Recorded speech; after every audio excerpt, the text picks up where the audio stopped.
tahu berita apa nih hari ini gitu. Siapa lagi Bu makan? Sopi lagi Apa sih? perut apa nih Bu Sopi? Oh, Sofi. Ini Bikin pecel. kadang-kadang ya. Warung ngeri banget suaranya. Sekelas Visualnya kayak begitu, Bu Oh, Sofi. ngeri. beli yang Belum tahu baru. kalau sudah gua potong-potong ya. Mana? Kurang biasa Potong nih biji pisaunya nih. Kayak potong apa ya? Ibu, ilah nafsu amat.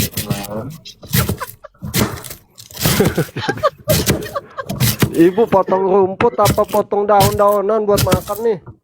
Ibu.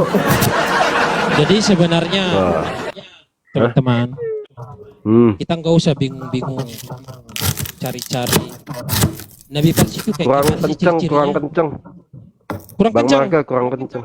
Iya. Masa? Udah kencang? Nah, oke. Udah, Oh. mantap.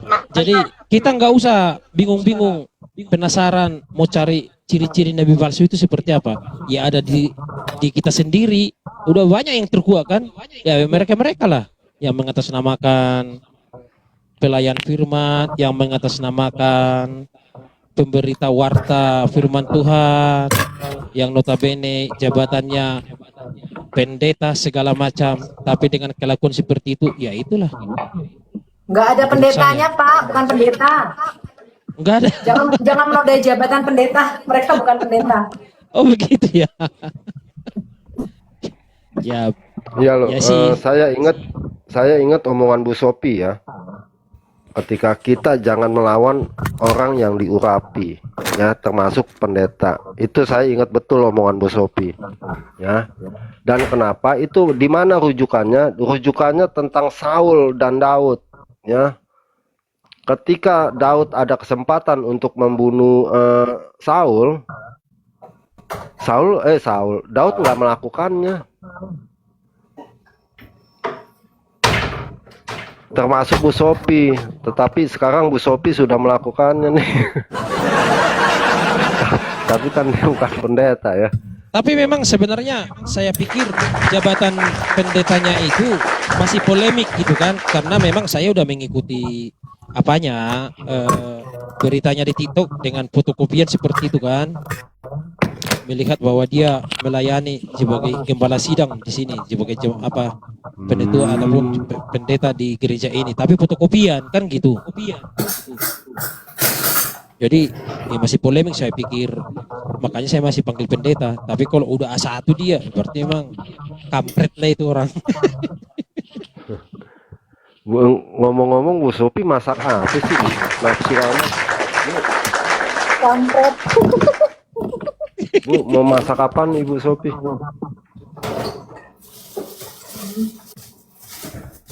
Masak daun sayur-sayurannya sampai segitunya.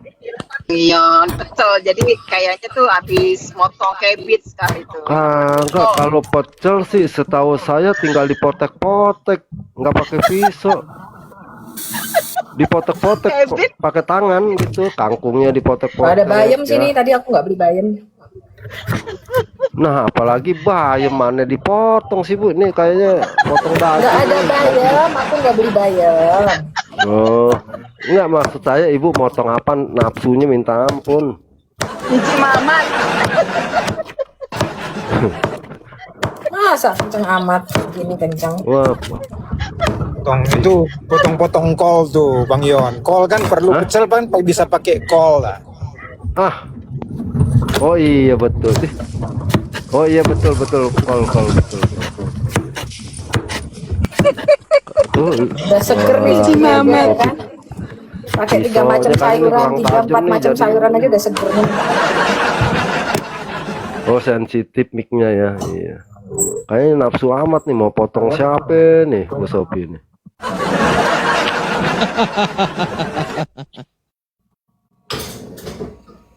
Itu udah A1 Pak, infonya. Sudah bisa dipastikan.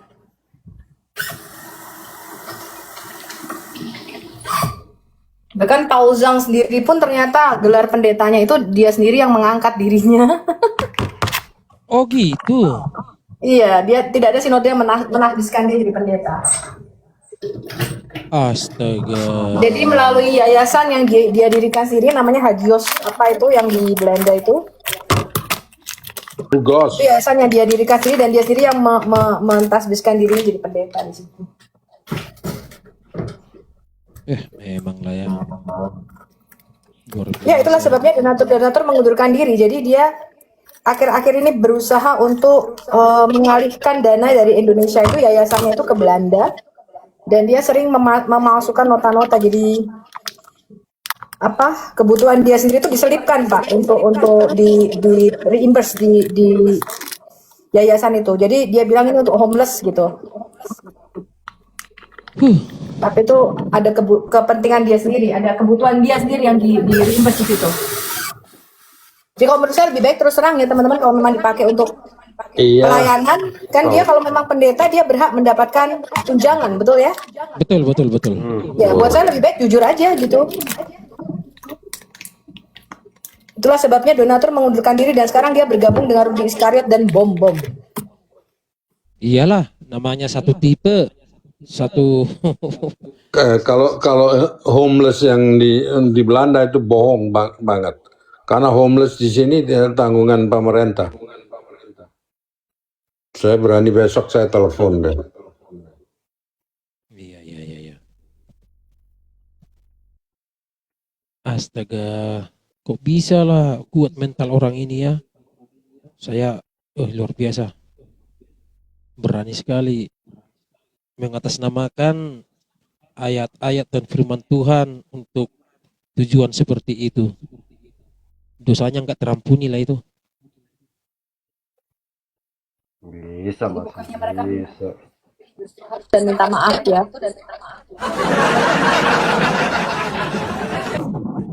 Tapi malah menjadi-jadi. Iya, Ya, salam teman-teman teman-teman kalau yang sudah baru masalah uang. bergabung ya. Silakan Bu. Masih masak yang jangan diganggu. Teman-teman Siapa yang yang baru menyangka? bergabung, selamat Itulah pagi makanya ya. pelayanan apa yang dimulai dengan roh, tapi diakhiri dengan kedagingan. Saya udah kasih contohnya itu loh. Ada judul film dokumenter kejatuhan 5 gereja besar di Korea Selatan. Judulnya In the Name of God Holy Betrayal. Mereka menggunakan gereja, menggunakan nama-nama Tuhan untuk mencari keuntungan dirinya sendiri.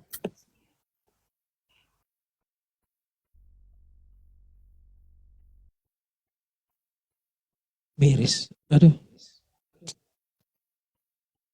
Gimana lah tanggapan orang-orang di luar kita ini mendengar berita seperti itu? Kan jadi bahan untuk cemoohan buat orang itu kan.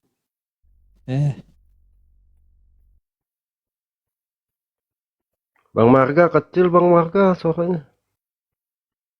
Oh, suaranya yang kecil tapi orangnya besar kok. Iya. Saya tahu. Saya tahu. Iya. Bang Marga, jangan nyamar-nyamar, saya tahu ya. Anda nyanyi di mana aja saya tahu ya. Oh, deh, nyanyi deh. Tanya dia. Bang Kata ternyata memang tahu. Iya, tahu. Kan betul kan Pak Katak, kalau Bang Marga buka komal, pada tidur wanita-wanitanya, ada yang geletak, ada yang ini. Pelayanan lain hayat itu ya, waktu rekening kita jadi satu dengan WAFM itu sebulan 5-6 juta itu masuk untuk saya. Dan donatur tidak pernah menyetir untuk digunakan dompet. Kalau saya mau pakai untuk dana pribadi saya itu hak saya.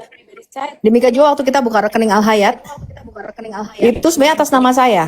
Cuman 1 sen pun saya tidak pernah ngambil untuk biaya makan, biaya sekolah saya, ataupun biaya tinggal saya, atau bayar listrik, ataupun bayar apapun. Bahkan sampai di Amerika sini Pak, saya tidak pernah meminta donasi kepada kalian untuk saya makan atau kehidupan saya setiap bulannya. Betul? Saya udah di tempat kerjaan nih. Kita harus menjaga itu teman-teman supaya kita masih punya integritas yang baik. Karena saya percaya firman Tuhan mengatakan barang siapa tidak bekerja janganlah dia makan. Bahkan Rasul Paulus masih menjadi penjual tenda untuk menghidupi pelayanannya sehari-hari, betul? Hmm. Sekelas Rasul besar Paulus loh. Suaranya feedback. Ya Ion yang feedback. Pakai berapa ini? Ada satu kan di sini satu. Satu.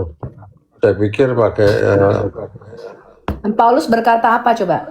Aku tahu apa itu kelebihan dan apa itu kekurangan. Dan aku mencukupkan diri dalam segala hal. Amin. Ya, dan dikatakan Allahku akan memenuhi segala kebutuhanmu menurut kekayaan dan kemuliaannya. Karena saya memegang teguh prinsip bahwa kalau kamu tidak bekerja, jangan kamu makan. Jadi waktu pastor saya bilang, Sof, kamu full aja pelayanan, ngapain kamu kerja? Akhirnya kamu gak ada waktu kan untuk melayani di TikTok seperti sekarang ini. Tapi saya bilang, no, saya akan bekerja. Sampai nanti saatnya, saya percaya tidak lama lagi, Tuhan pasti akan memanggil saya di dalam full pelayanan kepada dunia apologet, tapi bukan karena donasi. Ya, tapi kemampuan saya menghidupi diri saya sendiri tanpa saya harus minta donasi dari kalian untuk kehidupan saya setiap bulannya, teman-teman. Ya, ya doakan saja semoga Bu Sofi tetap sehat ya, bisa melayani teman-teman semuanya. Bisa bikin pecel juga bukan dari uang donasi, teman-teman.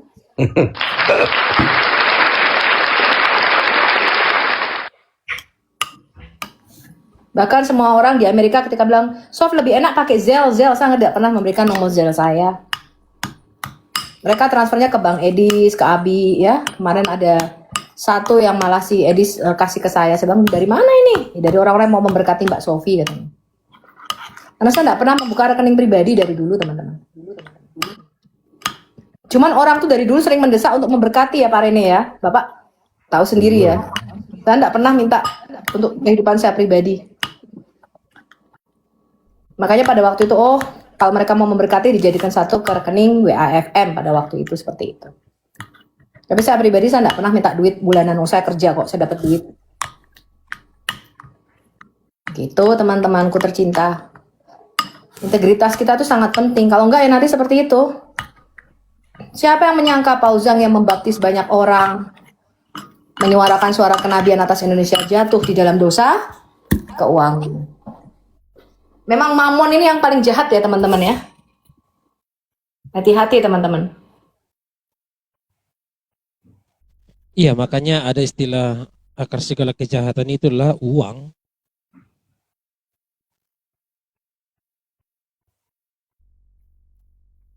Kalau udah cinta uang, ya udah selesai lah.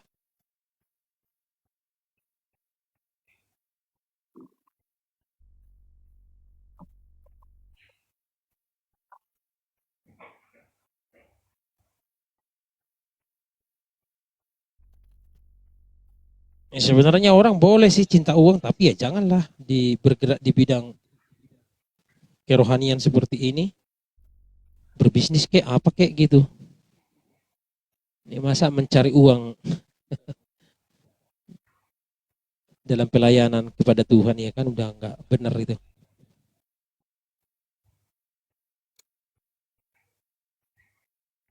Boleh Pak, cinta akan uang dalam hal apapun. Uang itu harus menjadi hamba kita, bukan menjadi tuan kita.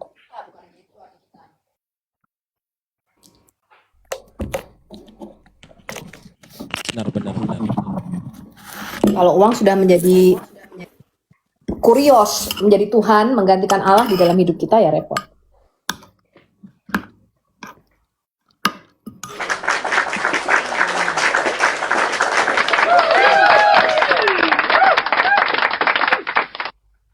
Tapi tidak banyak orang yang bisa hidup dengan prinsip itu. Kalau pastor saya dulu di Indonesia sudah sampai pada taraf kalau dia dapat uang, dia akan tanya, ini bagianku apa bagian orang lain? Kalau Tuhan suruh kasih ke orang lain, dia akan kasih. Sudah sampai pada taraf itu. Jadi sehingga ketika dia membutuhkan sesuatu, uang itu gampang datang. Jadi uang itu menjadi hamba dia. Dia perintahkan uang itu masuk 3 miliar, masuk 3 miliar. Dia perintahkan uang itu keluar, uang itu akan keluar. Jadi hatinya tidak terikat pada uang. Nah, untuk sampai pada taraf itu artinya kita benar-benar menyerahkan hidup kita pada pasrahan kepada Tuhan, bahwa Dia mampu dan sanggup mencukupi segala kebutuhan kita. Untuk sampai pada level itu enggak gampang. Karena kadang-kadang kita mikir, gaji kita cuma 3 juta. 3 juta ini cukup nggak ya buat bayar uang kontrakan, buat bayar uang sekolah anak, cicilan motor. Karena apa? Karena kamu belum sampai pada taraf menjadikan ekonomimu tuh ekonomi kerajaan surga. Ada banyak orang kesulitan keuangan, ada banyak orang Kristen, saya kasih tahu Anda, terlibat dalam masalah hutang, keuangan, kartu kredit kayak kartu remi, itu saya sudah melihat banyak sekali Pak. Terlibat judi online, terlibat kredit online, itu jumlahnya bukan sedikit. Kenapa? Karena mereka tidak beres di satu sisi ini. Karena mereka berpikir uang itu jahat, uang itu sesuatu yang keduniawian, sehingga mereka tidak bisa mengelolanya. Itu jangan disepelekan teman-teman. Banyak. Dan kalau sudah seperti itu stresnya tingkat berat. Karena saya pernah menemui orang seperti itu. Keringetnya segede-gede jagung, dari gemuk jadi kurus. Padahal baru berapa bulan saya ketemu dia. Rambutnya putih semua tuh. Kayak kalau kalian lihat film silat tuh, The Bride with the White Hair, tiba-tiba rambutnya jadi putih semua. Karena terlibat masalah keuangan itu. Dan saya bantu orang ini untuk membereskannya. Jangan dianggap sepele ya teman-teman. Iya. Coba bayangin. Hidup Anda tiap hari ditelepon orang kartu kredit. Dikejar-kejar. Sejahtera enggak? Nggak bisa makan pecel kayak saya. Ya, nggak bisa tidur, Bu. Ini pecel habis, Celapis. kue jangan Terus, selesai ini. Kayaknya nih. Ya, Bang Marga, mereka-mereka yang suka judi gitu, nyanyinya gini, aku melarat karena Yudi yang disalahin. Temen, bukan Yudi, temennya yang disalahin. Banyak orang pun bunuh diri karena masalah itu loh Pak. Iya, Dan banyak orang melakukan Itu, hal di bos. luar kontrolnya dia. Karena itu. Ya itu bos salah satu bos JNE itu Bun karena itu. iya, atau minum obat langsung berapa overdosis, banyak. Ya setidaknya maksud saya tadi setidaknya kalaupun misalnya ada seseorang yang mengalami keterpurukan ataupun ibaratnya memang betul-betul butuh uang supaya bisa hidup, ya mikirlah ya masa sih masih banyak jalan yang lain dia untuk mencari uang gitu loh. Masa di bidang seperti ini jadi ladang untuk cara dia untuk mendapatkan uang, kan udah keterlaluan gitu maksud saya. Udah nggak sehat lah itu. Banyak Oke. jalan ke Roma. Oke, satu lagu lagi iklan.